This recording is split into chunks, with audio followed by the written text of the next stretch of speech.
로마서는 크게 세 가지 목적으로 구성된다고 말씀드렸죠. 복음적 목적, 그리고 교회적 목적, 그리고 선교적 목적, 이렇게 세 가지 목적인데 지금 우리가 다루고 있는 9장, 10장, 11장은 교회적 목적이 되겠습니다. 슬라이드를 보여주시면 교회적 목적이란 것은 이 로마 교회가 갈등이 있었다는 거예요. 모든 교회는 나름대로의 어떤 갈등과 문제가 있잖아요, 그렇죠? 그런데 그 문제를 사도 바울이 해결해 주기 위해서 이 9장, 10장, 11장을 썼고 그것에 대한 구체적인 적용은 나중에 14장과 15장에 나오게 되겠습니다. 일단 이 문제를 해결하기 위해서는 근본적인 어떤 신학적인 이유들을 제시해야 되니까 이런 부분들을 좀 어렵지만 설명하고 있는 것이죠. 이 유대인과 이방인의 갈등 문제를 사도 바울이 해결할 때에 제일 중요한 질문은 하나님의 백성은 누구인가 하는 거예요. 한번 따라해 볼까요? 하나님의 백성은 누구인가? 그렇죠. 하나님의 백성은 누구인가라는 이 질문에 대해서 로마서 9장과 10장과 11장이 각각 답을 주고 있는데 9장에서는 하나님께서 택하신 자가 하나님의 백성이라는 거예요. 또 로마서 10장에서는 하나님의 말씀을 믿는 자가 하나님의 백성이다라는 것이죠. 그리고 마지막으로 로마서 11장에서는 하나님의 남은 자가 하나님의 백성이다는 것입니다. 다 하나님 중심으로 이 문제를 접근하고 있는 것을 볼 수 있어요. 하나님께서 택하신 자, 하나님의 말씀을 믿는 자, 하나님께서 남겨놓으신 자, 이렇게 하나님 중심으로 이 문제를 접근하는 것을 볼 수가 있습니다. 그렇습니다, 여러분. 우리는요, 교회에 어떤 문제들이 있을 때에 항상 하나님 중심으로 그 문제에 접근해야 됩니다. 그럴 때에 교회의 갈등을 해결할 수가 있는 것이죠.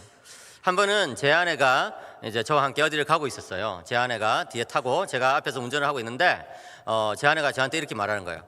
여보, 저기에 헬스장에 어떤 재밌는 문구가 보여요. 그게 뭡니까? 라고 물었더니 이렇게 적혀 있네. 근육과 지방을 구분하는 쉬운 방법. 여보, 진짜 궁금한데 근육과 지방을 구분하는 쉬운 방법이 뭐야? 이렇게 물었더니 흔들리면 지방이고 안 흔들리면 근육이다. 그렇구나. 내 배는 그래서 지방이구나. 바로 답이 나오더군요. 그래요, 여러분. 제가 그 말을 듣고 조금 생각을 해봤어요. 묵상을 해봤어요. 그렇구나. 교회도 지방질 교회가 있고 근육질 교회가 있겠다. 흔들리면 지방질 교회, 안 흔들리면 근육질 교회. 그래요, 여러분.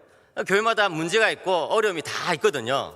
근데 그 문제를 우리가 어떤 식으로 접근하냐에 따라서 그 문제에 의해 가지고 우리가 흔들릴 수도 있고 그 문제에도 불구하고 안 흔들릴 수가 있다는 거예요.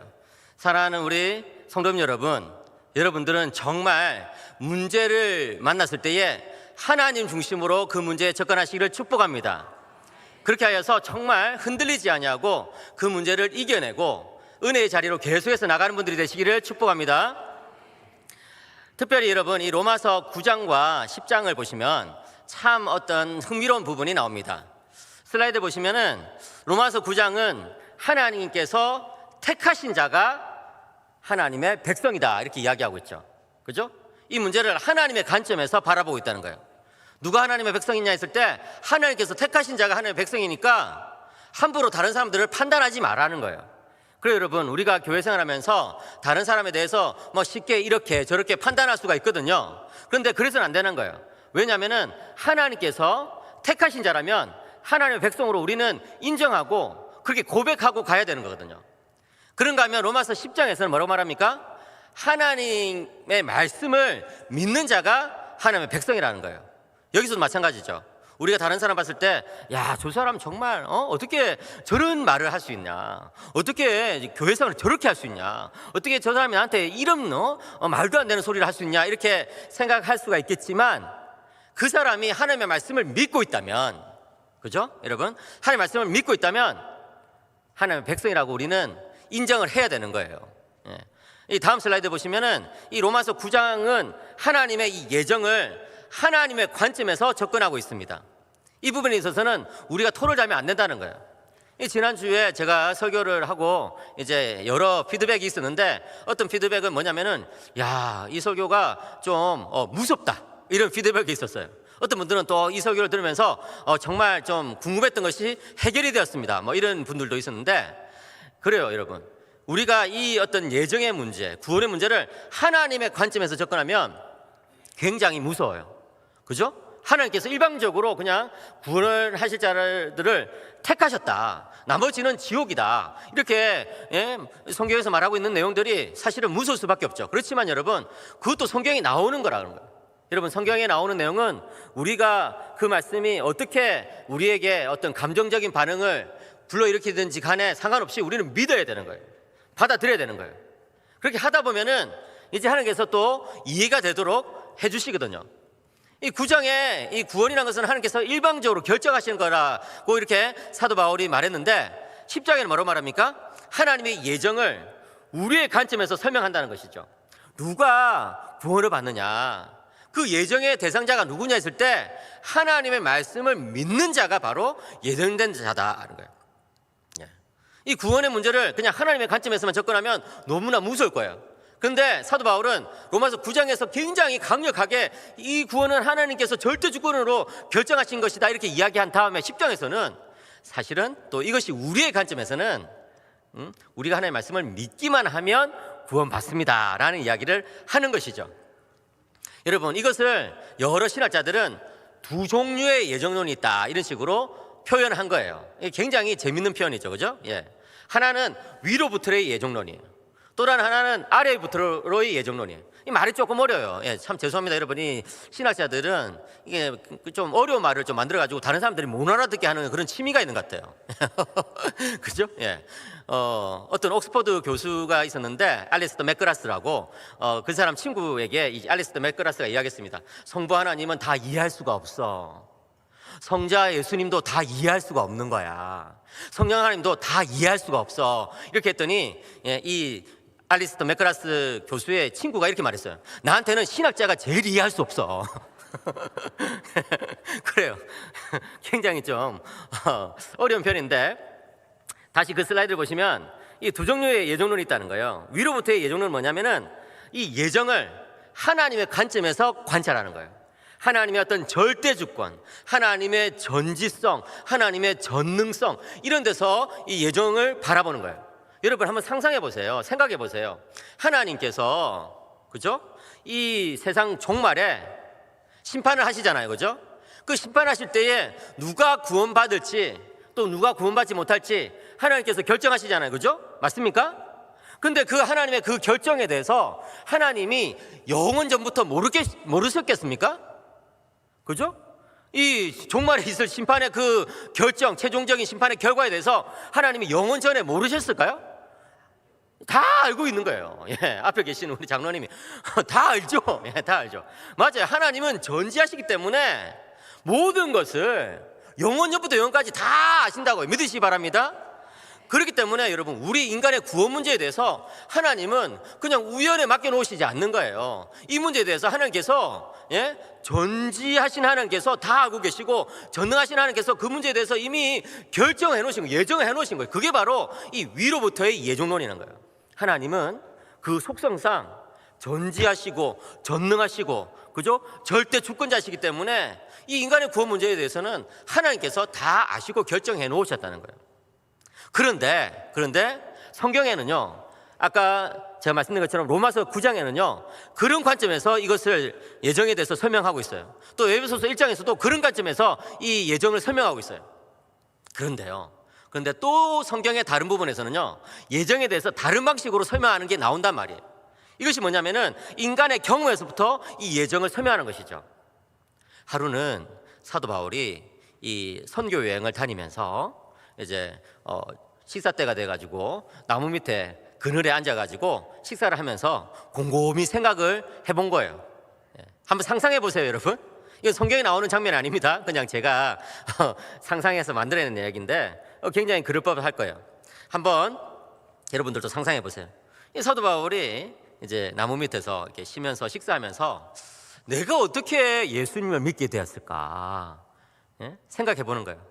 그랬더니 아니 나는 유대인으로 태어났고 나는 베냐민 지파 사람으로서 굉장한 어떤 자부심을 가지고 살았다는 거예요.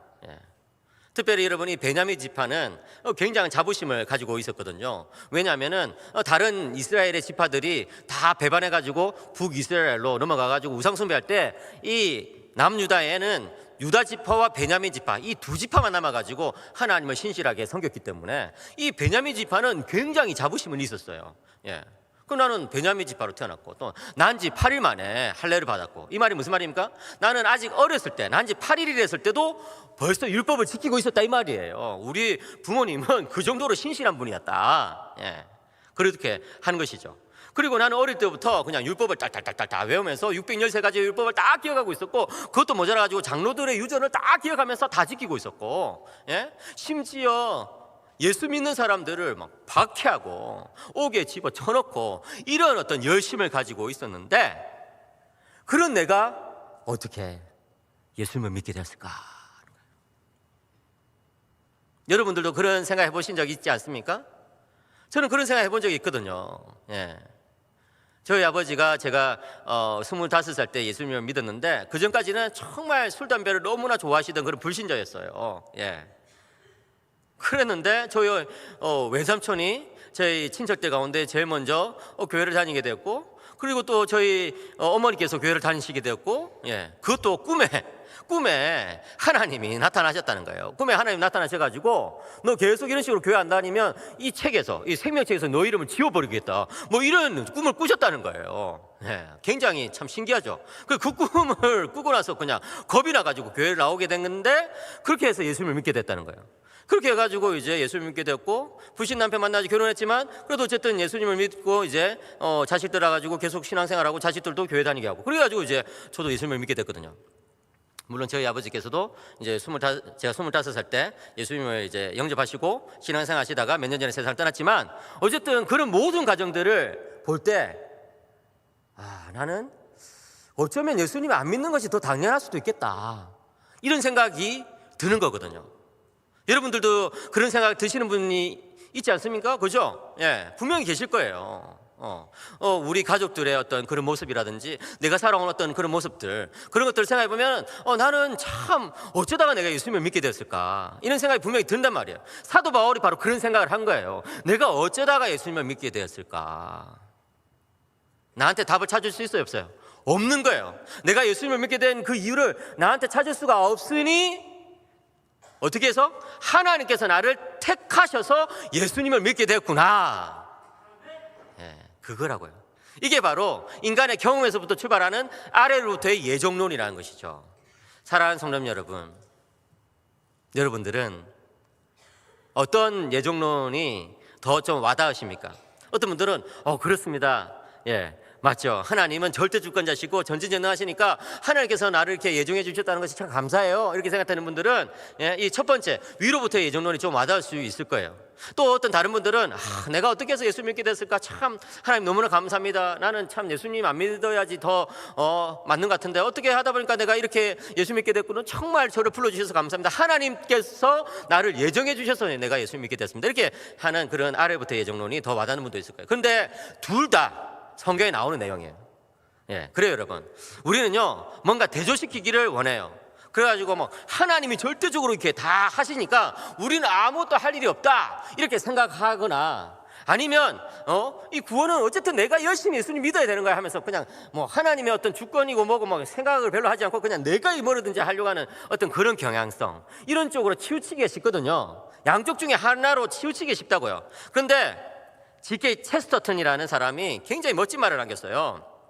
보시면 기독교는 서로 격렬하게 반대되는 것들을 둘 다 능숙하게 연결시키는데, 둘 다를 놓치지 않고 또한 둘 모두를 계속 격렬하게 만듦으로써 그렇게 한다. 제가 G.K. 체스터턴의 멋진 사진을 좀 찾고 싶었는데 이분의 헤어스타일이 이런 것밖에 없어가지고, 이분의 헤어스타일 자체가 격렬하게 서로 반대되는 것 같죠. 한쪽은 너무 떠있고 한쪽은 눌러져 있고 죄송합니다, 사람의 인상을 가지고 이렇게 농담을 해서 죄송한데, 어쨌든 이분이 영국의 굉장히 유명한 이 작가였고 문필가였고 이제 그런 저널리스트였고 그랬는데, 이분이 참 기독교에 대해서 너무 좋은 말을 남긴 거예요. 우리는 한쪽으로 치우치기가 쉽다는 거예요. 하나님의 주권, 아니면 인간의 노력 한쪽으로 치우치기 싶다는 거예요. 그런데 성경은 뭐다? 성경은 이 두 가지를 능숙하게 연결시키는데 둘 다 살려놓는다는 거야. 한쪽을 죽여버리지 않는다는 거야. 사랑하는 성도 여러분, 성경에 나오는 이 두 진리를 모두 붙잡으시기를 축복합니다. 그래요 여러분, 누가 더 열심히 전도하고 누가 더 예수님을 잘 믿을 수 있느냐? 하나님의 절대 주권을 믿는 사람이 더 그렇게 된다는 거예요. 예? 여러분, 이단들은요 인간의 어떤 열심을 점수를 매겨가지고 막 이렇게 등급을 나눠요. 여러분, 뭐 신천지나 여호와의 증인 뭐 그런 데 한번 가보세요. 가보면 안 되죠. 예. 큰일 날 뻔했네. 가보시면 안 됩니다. 절대로 가면 안 됩니다 여러분. 절대 가지 마세요. 그런데 가면 인간의 어떤 노력, 너 전도 몇 명 했어, 너 성경 몇 장 읽었어, 너 기도 몇 시간 했어, 예? 이런 식으로 너 헌금 얼마나 했어, 이런 걸 가지고 계속 점수를 매겨가지고 등급을 매겨나는 거예요. 그래가지고 이 신천지 이런 데서는 14만 4천 안에 이 들어간 그 사람들만 구원받는다 이런 식으로 해가지고 급을 줘가지고, 그죠? 14만 4천이라는 것은 여러분 하나님께서 주신 구원의 완전수를 뜻하는 것이지 문자 그대로 14만 4천을 뜻하는 게 아니에요. 예. 그런 게 아니거든요. 그런데 이 뭐 이단들은 그런 것들을 가지고 성도들을 겁박한다는 거예요. 그렇게 해가지고 어떻게 해요? 하나님의 어떤 절대 주권이고 뭐고 이런 걸 다 사라지고 나의 노력만 남겨놓는 거예요. 사랑하는 성도 여러분, 그렇게 하시면 안 됩니다. 우리 성도들은요 정말 하나님의 절대 주권을 먼저 인정해야 돼요. 구원은 하나님의 손에 달린 것이다 믿으시기 바랍니다. 근데 그렇기 때문에 뭐예요? 내가 더 열심히 신앙생활을 한다는 거예요. 하나님께서 이 구원을 이루시고 있는데 내가 어떻게 그렇게 마음대로 그렇게 신앙생활을 함부로 할 수 있겠느냐 하는 것이죠. 그런데 유대교의 문제는 뭐예요? 2절 3절, 이 본문 2절 3절 한번 볼까요? 2절 3절 같이 읽을까요? 시작. 내가 증언하노니 그들이 하나님께 열심히 있으나 올바른 지식을 따른 것이 아니니라. 하나님의 의를 모르고 세우려고 힘써 하나님의 의에 복종하지 아니하였느니라. 여기 보시면 여러분 신앙생활 때 정말 위험한 것을 하나 사도 바울이 이야기하고 있어요. 뭐냐면 열심은 있는데 열심히 있어가지고 뭐 교회에 날마다 나오고 열심히 있어가지고 뭐 굉장히 이제 뭐 예배도 빠지지 않고 굉장히 열심히 있는데 문제는 뭐예요? 올바른 지식을 따른 것이 아니다는 거예요. 예, 제가 지난주에 시작할 때 한번 외쳤잖아요. 나는 말씀을 공부한다. 코로나는 존재한다. 예. 한 번 더 외치고 싶었지만 참겠습니다, 여러분.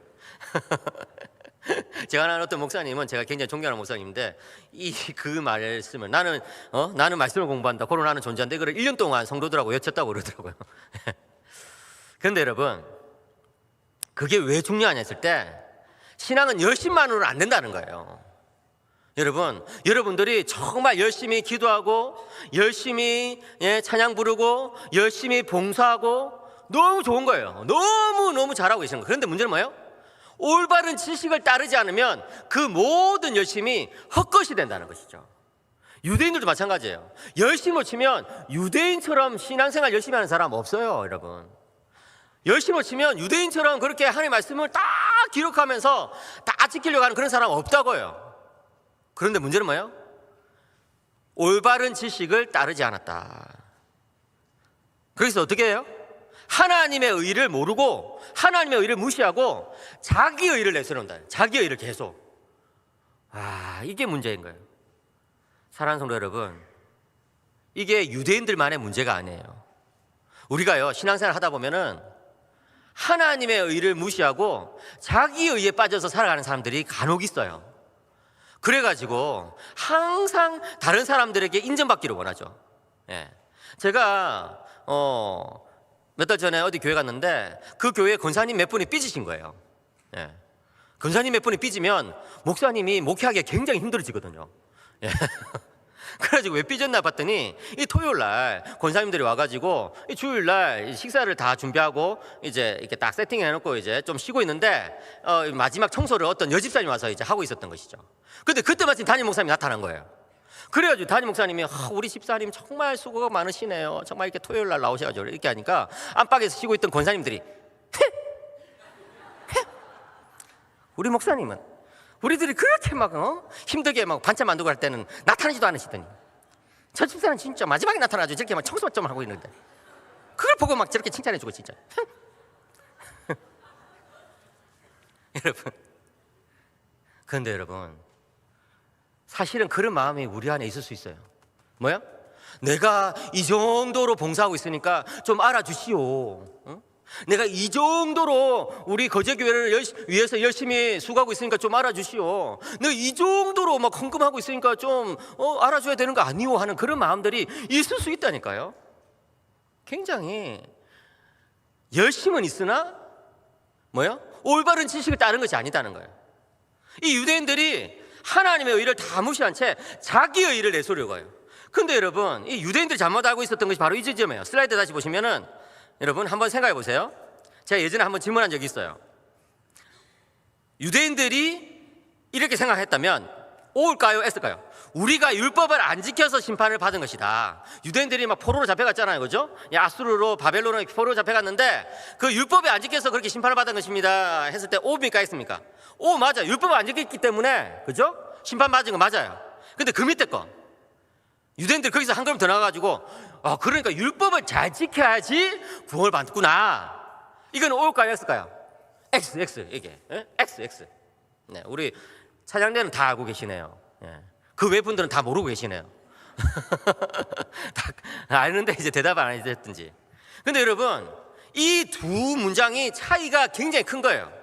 우리가 율법을 안 지켜서 심판을 받은 것은 맞아. 하나님의 말씀을 안 지키면 그에 따르는 이제 보응을 받게 되니까요, 그죠?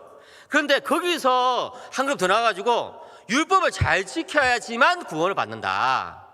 우리가 구원받기 위해서는 율법을 지켜야 된다. 이렇게 되는 것은 그것은 아니라는 거예요. 사도 바울의 대답은 뭐예요? 예? 율법으로 구원이 주어지는 게 아니라는 거예요. 다음 슬라이드 보시면은 여러분 5절에 모세가 기록하되 율법으로 말미암는 의를 행하는 사람은 그 의로 살리라 하였거니와, 이 말씀은 레위기 18장 5절의 말씀이에요. 사람이 율법을 행하면 산다는 거예요. 그 말씀 맞아요. 그게 원리 맞다고요. 율법을 행하면 복을 받는다, 구원받는다. 그게 원리적으로 맞아요. 근데 문제는 뭐예요? 율법을 다 행한 사람이 있다 없다?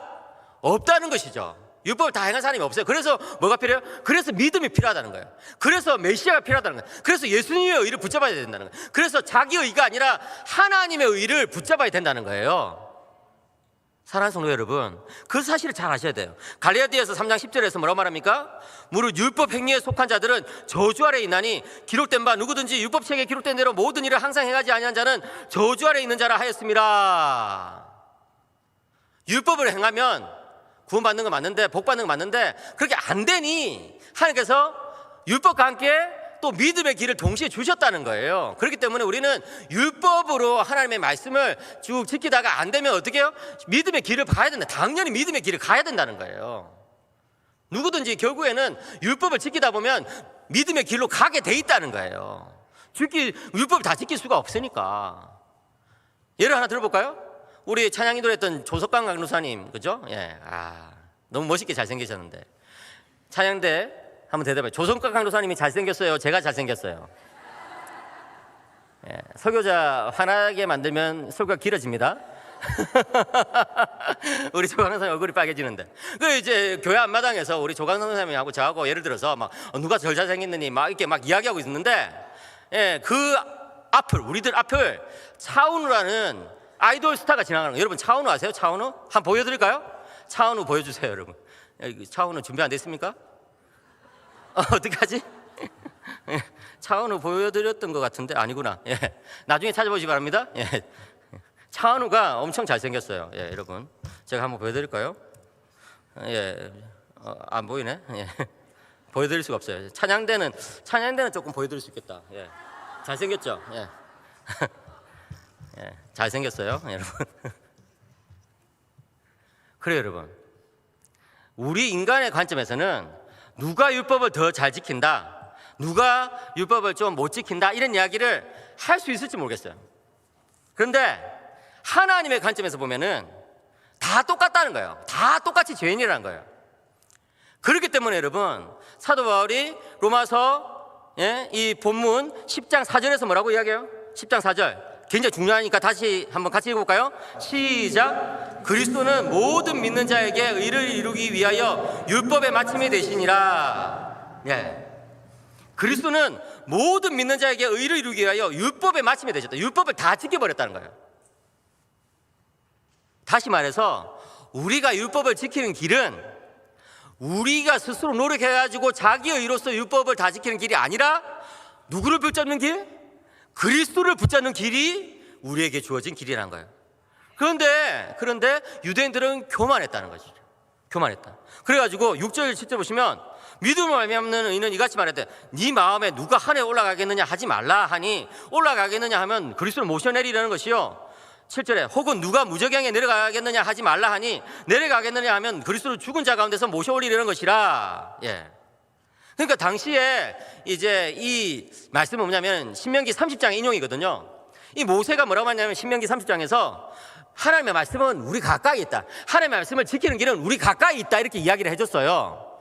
그러면서 모세가 하나님의 말씀을 지키기 위해서 저 하늘까지 올라갈 필요 없습니다, 여러분. 또 하나님의 말씀을 지키기 위해서 저 무정경까지, 저 죽은 사람들이 있는 저기까지 내려갈 필요도 없습니다. 하나님의 말씀은 우리 가까이 있습니다. 그 말씀을 믿으십시오, 이런 식으로 이야기를 한 거거든요. 아시겠죠? 그랬는데 어떤 유대인들은 이 말씀을 가지고 잘못 생각가지고, 야, 우리는 저 하늘까지 가가지고 하나님의 말씀을 다 지켜버려야 된다, 우리는 저기 무적인까지 가가지고 저 밑바닥에 있는 말씀까지 다 지켜봐야 된다, 이런 사람들이 있었다는 거예요. 또 어떤 사람들은 절망해가지고, 하나님 말씀이 이렇게 무거운데, 613개의 이 율법이 이렇게 힘든데 어떻게 우리가 저 하늘까지 올라가냐, 어떻게 저 무적인까지 내려가냐 하면서, 어떤 사람들은 자신만만해가지고 그냥 하늘까지도 올라가고 무정까지 내려가려고 그러고, 어떤 사람들은 너무 그냥 실족해가지고 어떻게 하냐면서 그냥 멍하니 있고 이렇게 하고 있다는 거예요. 그런데 사도 바울은, 우리 그리스도인들은, 하나님의 진리 아는 사람들은 그럴 필요가 없다는 것이죠. 왜요? 예수님께서 이미 하늘로 올라가셨습니다. 믿으시기 바랍니다. 십자가의 일을 다 이루시고 하늘로 가셨다는 거예요. 승천하셨다는 거예요. 우리는 저 무정까지 내려갈 필요 없어요. 왜요? 예수님께서 다 지옥의 고통을 맛보셨다는 거예요. 다시 말해서 예수님께서 십자가와 부활로 우리의 모든 죄값을 다 해결해 버리셨으니, 이제 우리는 뭐만 남았다? 예수님을 믿기만 하면 된다는 것이죠. 사랑하는 성도 여러분, 이 원리를 잘 아셔야 돼요. 어떤 사람들은 아담에 대해서 설명하면은 막 이제 실망하는 사람들이 있어요. 아니, 아담의 죄가 왜 나한테까지 영향을 미칩니까? 한 번은 저희 집 아이 중에 한 명이 이제 학교에서 성씨를 배웠을 때, 초등학생 때였는데, 저희 집 아이 중에 한 명이 학교에서 성씨를 배웠을 때였는데, 김씨, 이씨, 박씨 이런 성씨를 배웠을 때였는데, 집에 와가지고 저한테 질문하는 거예요. 아빠, 우리가 아담 후손 맞아요? 맞지. 근데 왜 아담은 아씨고 우리는 우씨예요? 우리 집 아이 2명 있는데 누가 그렇게 질문했는지 묻지 마십시오. 그게 어려운 질문을 할 때는 제가 항상 피해갈 구명이 있거든요. 엄마한테 물어봐라. 엄마가 답을 해줄 거야. 물론 여러분, 그거는 그냥 이제 성씨의 문제인데, 그 말 속에 그죠? 아주 중요한 어떤 신학적인 질문이 담겨 있어요. 왜 아담과 내가 그렇게 연결이 되냐는 거예요.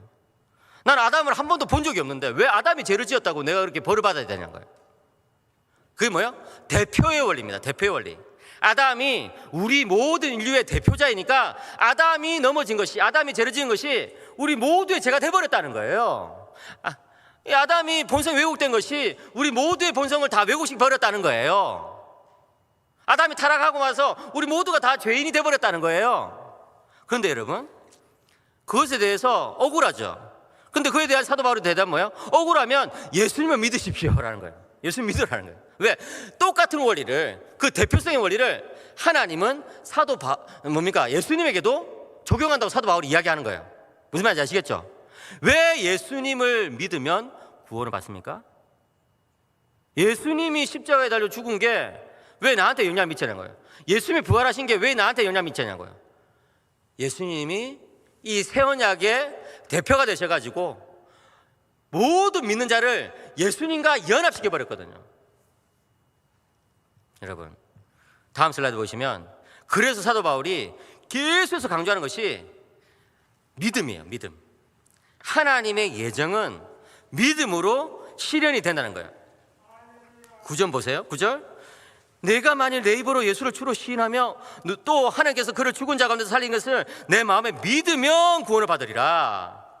10절에도 사람이 마음으로 믿어 의에 이르고 입으로 시인하여 구원에 이르느니라. 11절에도 성경에 이르되 누구든지 그를 믿는 자는 부끄러움을 당하지 아니하리라. 12절에도 그를 부르는 모든 사람에게 부유하시도다. 13절에도 누구든지 주의 이름을 부르는 자는 구원을 받으리라.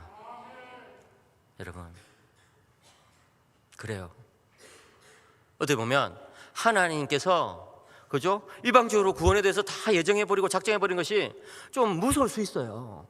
그리고 도대체 어떻게 그렇게 하시나 이렇게 생각될 수도 있어요. 사도 바울은요, 누구보다도 더 강력하게 하나님 절대 주권의 예정사상을 로마서 9장에서 선포했다고요. 근데 곧장 10장에서 뭐라고 이야기합니까? 걱정하지 마십시오 여러분. 믿으면 구원받습니다. 믿으면 구원받는다니까요. 믿으면 구원받아요. 믿으면 하나님께서 구원 주십니다. 여러분, 사랑하는 여러분, 예정은요 우리도 하여금 믿도록 주신 거라는 것을 기억하시기를 바랍니다. 그래서 5세기에 살았던 교부 아우구스티누스는 이렇게 말했어요. 그러므로 하나님은 우리가 믿었기 때문에 선택하신 것이 아니라 믿게 하기 위해 선택하셨다는 이 부르심의 본질을 이해합시다. 너무 멋진 말이죠. 너무 멋진 말 아닙니까? 저는 정말 이 아우구스티누스가 너무 좋아요. 저는 이 아우구스티누스 이 어르신이 꿈에 나타난 적이 있어요. 제가 이분을 너무 좋아하거든요. 그래가지고 매주마다 이분 글을 읽어요. 영어로도 읽고 라틴어도 읽고 막 너무 좋아가지고 이분이 또 책도 많이 썼어. 134권이나 썼거든요. 그래서 읽을 게 너무 많죠. 그래서 한 번은 이분 이제 책을 라틴어로 읽다가 이분이 꿈에 나타난 거예요. 꿈에. 와, 그런데 이분이 한국말을 못 알아들으시더라고. 안녕하세요 했는데 못 알아들으시더라고. 혹시나 영어는 알아들었냐 싶어가지고 헬로 했더니 못 알아들으시더라고. Can you speak English 해도 못 알아들으세요. 그래가지고 이분은 로마 사람이니까 라틴어밖에 못 하시는구나. 너무 참 안타깝게 꿈을 깨버렸는데 여러분, 다시 슬라이드 보세요. 그러므로 하나님은 우리가 믿었기 때문에 선택하신 것이 아니라 믿도록 선택하셨다는 거예요. 그렇기 때문에 여러분, 우리가 누가 예정받았는지 안 받았는지 이런 것에 관심을 많이 기울일 필요가 없습니다. 어떻게 해요? 믿으면 된다는 거예요. 우리가 전도할 때 이 사람이 예정받았는지 예정 안 받는지 그런 거 물을 필요가 없어요. 어떻게 해요? 전도해가지고 그 사람이 믿으면 된다니까요. 하나님은요, 한편으로 모든 것을 하나님이 절대 주권에 그냥 다 꽉 쥐고 계세요. 그 문제는 내가 알아서 처리하는 거야 이렇게 하세요. 근데 또 다른 한편으로는요, 이 예정이 이루어질 때는요, 너희들이 열심히 하면 돼. 너희들이 복음 열심히 전파하면 돼. 너희들 잘 믿으면 구원 받아. 걱정하지 마. 이런 식으로 말씀하신다니까요. 여러분, 하나님은 사랑의 하나님이십니다. 제가 이런 질문도 받았어요. 다음 슬라이드 보시면 예정 안 된 사람은 어떻게 됩니까? 예정 안 된 사람은 교회 나와도 지옥 갑니까? 예정 안 된 사람은 예수님을 아예 접하지도 못하는 겁니까? 예정 안 된 사람은 복음 전했는데 어차피 안 믿게 돼 있는 거 아닙니까? 이런 질문을 받았어요. 근데 여기서 여러분, 우리는 비대칭을 기억해야 돼요. 비대칭. 사람이 버림받은 건요, 하나님께서 예정 안 해주셔서 버림받았다고 말하면 안 돼요. 사람이 버림받은 건요, 그 사람이 죄인이기 때문에 버림받은 거예요. 하나님의 탓이 아니냐니까요. 그런데 반대로요, 누군가가 구원받았다면, 우리가 구원받았다면요, 뭐요? 하나님이 예정해 주셔가지고 하나님의 은혜를 우리가 택해 주셔가지고 구원받은 거예요. 여기서 우리는 비대칭을 기억해야 돼요. 비대칭. 이것을 헷갈리면 우리가 다 중립적인 어떤 상태에 있는데 누구는 하나님이 예정해 주시고 누구는 예정 안 해주시고 진짜 하나님이 어떻게 이럴 수 있나, 이렇게 생각하면 안 된다는 거예요. 그래요 여러분, 우리가 구원받은 것은 하나님의 은혜 때문이라는 것을 다시 한 번 더 기억하시길 바랍니다. 구원은요, 믿음으로 주어져요. 근데 그 믿음은 어떻게 주어져요? 17절 같이 읽을까요? 17절 시작. 그러므로 믿음은 들음에서 나며 들음은 그리스도의 말씀으로 말미암았느니라. 아멘. 그러니까 여러분, 내가 예정받았을까 안 받았을까 걱정할 필요 없이 믿으면 돼요. 어떻게 믿냐? 들으면 돼요. 많이 들으시면 믿음이 생긴다는 것을 기억하시길 바랍니다. 제가 수련회를 많이 인도하거든요. 이번 겨울에도 수련회를 인도한다고 진짜 여기저기 많이 다녔어요. 그랬는데 수련회 갈 때마다 항상 중고등부 우리 청소년부 아이들이 질문한 게 있어요. 교수님, 목사님, 하나님 만나야 된다, 하나님 만나야 된다 이렇게 이야기하는데 하나님을 어떻게 만나요? 이렇게 질문해요. 아까 우리 권사님께서 오늘 정말 좋은 기도해 주셨죠. 이 수요 기도에 나오신 모든 사람들이 하나님을 만나게 하여 주시옵소서. 그죠? 너무 좋은 기도예요. 근데 하나님 어떻게 만나요? 사도 바울의 대답은 하나님의 말씀을 듣는 것이 하나님을 만나는 것이다 하는 거예요. 여러분, 하나님을 만나고 싶습니까? 하나님의 말씀을 듣는 곳으로 나오시기를 축복합니다. 하나님의 말씀이 들려지고 하나님의 말씀이 이해가 되고 그 말씀이 내 마음을 감동할 때 하나님이 나를 찾아오신 거예요. 하나님 그렇게 우리를 만나주시는 거예요. 그렇구나, 하나님의 말씀으로 오늘 이 예배 시간에 나를 만나주셨구나, 감사합니다 하나님. 이렇게 하면서 그 하나님을 모시고 이제 우리는 집으로 가고, 그 하나님 모시고 이제 우리는 직장으로, 그 하나님 모시고 가정으로, 학교로 가는 거예요. 사랑하는 여러분, 주일날 설교 듣는 거 소홀히 하시면 안 돼요. 우리 교회가 지금 이 예배에 대해서 계속해서 캠페인을 벌이고 하는데, 여러분 그게 왜 그런 걸까요? 예배의 자리는 하나님이 찾아오시는 자리이기 때문에 그런 거예요. 예배의 자리는 하나님을 만나는 자리이기 때문에 그런 거예요. 여러분 아까 우리 읽었던 그 17절 같이 보여주세요. 그러므로 믿음은 들음에서 나며 들음은 그리스도의 말씀으로 말미암았느니라. 여기 이 그리스도의 말씀에 대해서 종교개혁자 칼빈은 이 그리스도의 말씀은 설교다, 설교, 이렇게 딱 잘라서 이야기했어요. 사랑하는 여러분, 매주일마다 우리 담임 목사님이 들려주시는 그 말씀, 그 설교 말씀, 그리스도의 말씀이라는 것을 기억하시길 바랍니다. 그 말씀을 들으면 믿음이 생기고, 믿음이 생기면 이미 예정받았다는 것을 우리는 확신할 수 있는 거예요. 우리는요 절대로 이 예정을 추상적으로 생각해가지고 예정 못 받는 사람 어떻게 되지? 나는 예정 받았을까 안 받았을까? 지충중은 예정 받았을까 안 받았을까? 이런 식으로 생각하면요 이게 안 되는 거예요. 다음 슬라이드 보시면 이스라엘 백성들이 구원받지 못했다면 문제는 그들의 불순종 때문이지 그들이 뭐 예정 안 해가지고 그런 게 아니라는 것을 사도 바울이 다시 한번 강조해요. 물론 하나님의 관점에서는 모든 것이 하나님 결정 아래 있죠. 그런데 우리 인간의 관점에서는 제가 지난주에도 말씀드린 것처럼 누가 예정 받았는지 안 받았는지 모른다고 했잖아요. 그럼 어떻게 해요? 다 복음 전하고 다 믿으면 되는 거예요. 이렇게 할 때마다 복음을 못 듣는 사람은 어떻게 됩니까? 뭐 이런 또 질문해요. 또 우리 대학생들은 항상 호기심이 많아가지고 이순신 장군은 구원 받았습니까 안 받았습니까? 막 질문해요. 여러분 우리나라 사람들이 이순신 장군을 왜 이렇게 좋아하는지 몰라요. 제가 이 예정론에 대해서 강의하면 항상 대학생들이 교수님 질문 있는데요, 이순신 장군은 구원 받았을까요 안 받았을까요? 그에 대한 저의 대답은 이거예요. 하나님께서 정말 그분을 구원하시기로 작정하셨다면, 하나님의 뜻이라면 어떤 식으로든지 구원하셨다는 거예요. 그래요 여러분.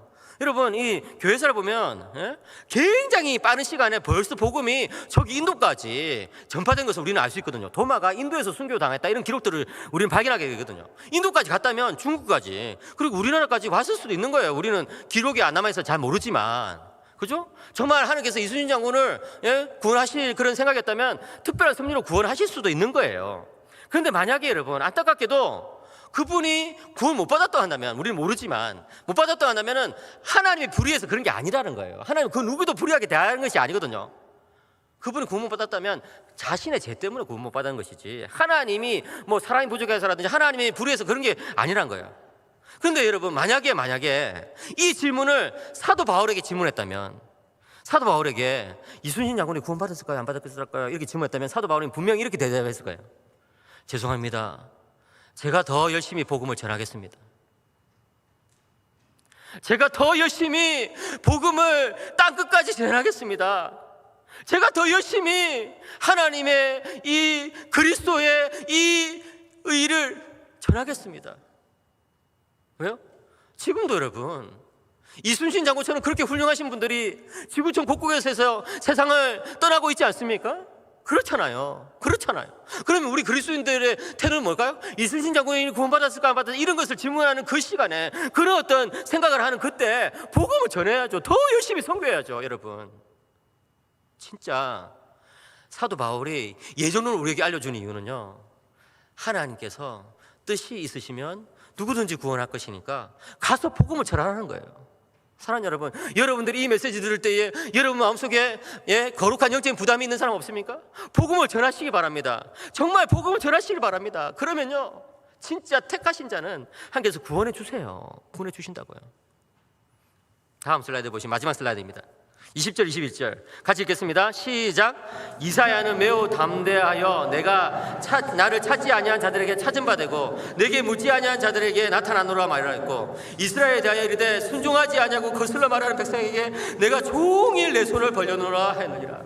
여러분, 하나님은요 늘 손을 벌리고 서 계시는 하나님이세요.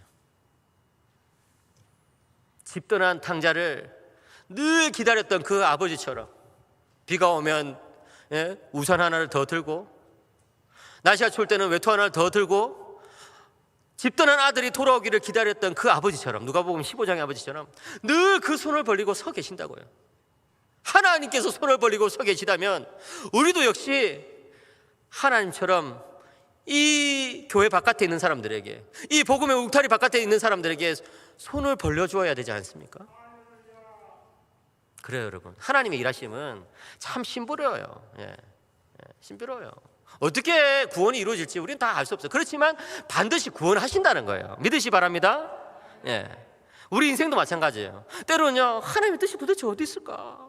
도대체 왜 이럴까? 우리 가정에 왜 이런 어떤 문제가 있을까? 우리는 다 이해할 수 없어요. 그렇지만 지나고 보면 하나님의 뜻이 거기 있다는 것을 알게 돼요. 제가 몇 주 전에 저기 대전에 있는 어떤 교회 가가지고 로마서를 설교했거든요. 그런데 이제 그 교회에 이제 그 당회원 중에 제일 나이가 많은 장로님이 이제 저를 식사 대접을 해주셨어요. 그 이제 식사를 하는데 그 장로님은 우리나라에서 굉장히 명문 대학을 나오셔가지고 국방과학연구소에서 무려 40년을 일하시고 은퇴하셨다는 거예요. 와, 대단하죠. 그래가지고 제가 이제 장로님 정말 대단하십니다. 자녀들도 참 훌륭하시겠군요 했더니 교수님 말도 마세요. 우리 큰 아들이 엄청 제 속을 썩겼습니다. 이렇게 이야기하는 거예요. 그 큰 아들이, 아버지는 굉장히 공부도 잘하시는 분이고 열심히 하시고 국방과학연구소에서 굉장히 이제 인정받는 그런 분이었는데 큰 아들은 공부를 안 했다는 거예요. 그 고등학생 때 큰 아들이 아버지한테, 아빠, 지금이라도 아빠가 나한테 대학 가지 마라고 하시면 전 대학 안 갈 자신이 있어요. 이랬다는 거예요.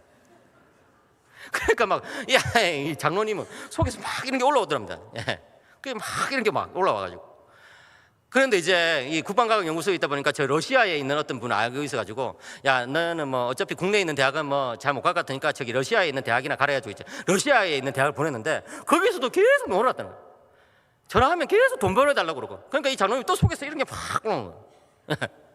그 이제 군대 갈 때가 됐는데, 야, 이제 대학 빨리 졸업하고 군대 가라 했더니 대학은 졸업했는데 기구를 안 하고, 아빠 나 여기서 한 6개월 정도 더 놀다가 갈게요 이런 거예요.